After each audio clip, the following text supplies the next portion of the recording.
নমস্কার, ঝুমা মুখার্জি ফুড ব্লগিংয়ে আপনাদের একবার স্বাগত জানাই।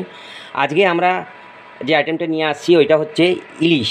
আর ওটা কী করবো, ওটা সর্ষে ইলিশ করব। সর্ষে আর পোস্ত মিক্স করে সর্ষে ইলিশ করব। তো চলুন দেখা যাক কি সর্ষে ইলিশটা কীভাবে করি। যে এই সর্ষে ইলিশটা আমরা করতে যাচ্ছি, ওর যে ইনগ্রিডিয়েন্টস আমাদের লাগবে, ওতে বেশি ইনগ্রিডিয়েন্টস লাগে না। হলুদ, নুন, কাঁচা লঙ্কা, আর এই যে আপনি দেখছেন সর্ষে আর পোস্ত একসঙ্গে মিলিয়ে পেশা হয়েছে। আর মেন জিনিস যেটা হচ্ছে, এতে দুটো জিনিস আছে। একটা সর্ষে, এই যে পেশাটা সর্ষে পেশা, আর দ্বিতীয় আপনি দেখছেন কড়াইতে সর্ষের তেল। এইটা আপনারা সবাই জানেন, এটা একটু এর যে গ্রেভিটা হয় একটু মানে একটু রিচ হয়। আর এটা সর্ষের তেল আর সর্ষে আর পোস্ত বাটা দিয়েই এটা যে গ্রেভিটা আছে ওটা একটু রিচ হয়, মানে একটু ঝাল হয়। তো আসুন চলুন স্টার্ট করি।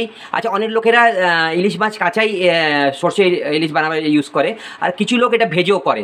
তো কিন্তু আজকে আমরা একটু ভেজে দেখাবো, ওতে কী হবে, একটা স্মেল অনেক লোকে পছন্দ করে না, ওই স্মেলটা আসবে না। তো আসুন চলুন শুরু করি আজকের ভাজাটা।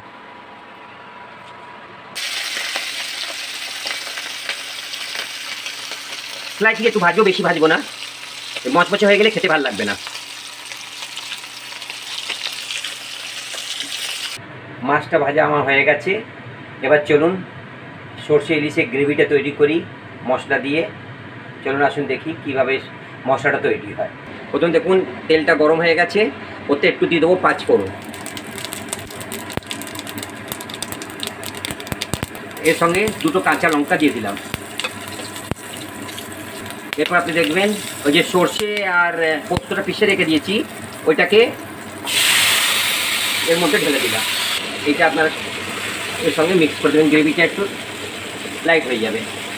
এরপর এর মধ্যে হলুদ আর টেস্টের অনুসার আপনি এতে নুন দিয়ে দেবেন।